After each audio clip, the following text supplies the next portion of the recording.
నమస్తే మిత్రులారా, నేను మీ అలెగ్జాండర్. మైక్రోసాఫ్ట్ ఫౌండరు, మరి ప్రపంచంలో రిచెస్ట్ పర్సన్ బిల్ గేట్స్ గారు భారతీయ యువతని ప్రస్తావిస్తూ ఒక వ్యాఖ్య చేసిండు. నిజంగా భారతదేశంలోని యువత చాలా ప్రతిభ ఉన్నోళ్ళు, చాలా ఇంటెలిజెన్స్ ఉన్నోళ్ళు, డెడికేషన్ ఉన్నోళ్ళు అంటూనే భారతదేశంలో యువత మారుమూలల ప్రాంతాలకు వెళ్ళాలి, అక్కడ ఉండే పేదలు ఏ విధంగా ఉంటారు, అక్కడ వాళ్ళు ఏ విధంగా వ్యవసాయం చేస్తారు, వాళ్ళ విద్యా వ్యవస్థ ఏ విధంగా ఉంటుంది, వాళ్ళు ఏ విధంగా నివసిస్తూ ఉన్నారు అనేది కూడా ఒక్కసారి యువత వెళ్ళి పరిశీలించండి, అధ్యయనం చేయండి. తద్వారా పేదరికాన్ని రూపుమాపడానికి, సామాజిక రుగ్మతలు ఏవైతే ఉన్నాయో అవి రూపుమాపడానికి మరి చాలా సూచనలు కానీ, వాటికి సంబంధించిన సైన్స్ అండ్ టెక్నాలజీ కానీ అతి తక్కువ ధరలో అతి చౌకగా మారుమూలల ప్రాంతాల నుండే సామాన్యులకు కూడా అందుబాటులోకి తీసుకురావడానికి భారతదేశంలోని యువత చాలా ఇన్నోవేషన్స్,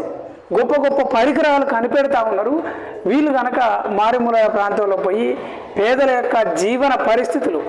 వాళ్ళ యొక్క స్థితిగతుల్ని కనుక అధ్యయనం చేస్తే ఎక్కువ పరిష్కార మార్గాల ద్వారా,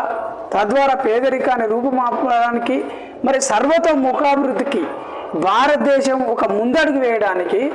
టాప్ 10 ఏదైతే కంట్రీస్లో, ఈ డెవలప్డ్ కంట్రీస్లో ఇండియా ఉండడానికి, ఇంకా డెవలపింగ్ కంట్రీ అనకుండా డెవలప్డ్ కంట్రీ కావడానికి చాలా ఆస్కారం ఉంటుందని చెప్పేసి మైక్రోసాఫ్ట్ ఫౌండరు మరియు ప్రపంచంలోనే అతిపెద్ద ధనవంతుడు బిల్ గేట్స్ గారు భారతదేశ యువతని ఉద్దేశించి చెప్తా ఉన్నారు. అంటే మన దేశంలో ఉండే యువత గురించి స్టార్టింగ్ నుండి నెహ్రూ నుండి నేడు మోడీ వరకు,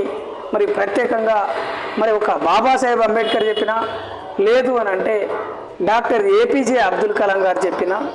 వీళ్ళు మేధావులు వాళ్ళు వ్యాపార వర్గాల, లేదంటే రచయితల, కవుల, గాయకుల, వీళ్ళు ఈ దేశాన్ని నడిపిస్తున్న ప్రపంచ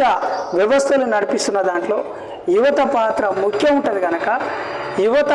గ్రామాలకి తరలాలి అనేది బిల్ గేట్స్ గారు సూచించడం అనేది నిజంగా యువతకి ఒక స్ఫూర్తిదాయకంగా, ఒక గైడ్గా, ఒక ఇన్స్పిరేషన్గా ఉంటుందని చెప్పేసి చాలామంది మరి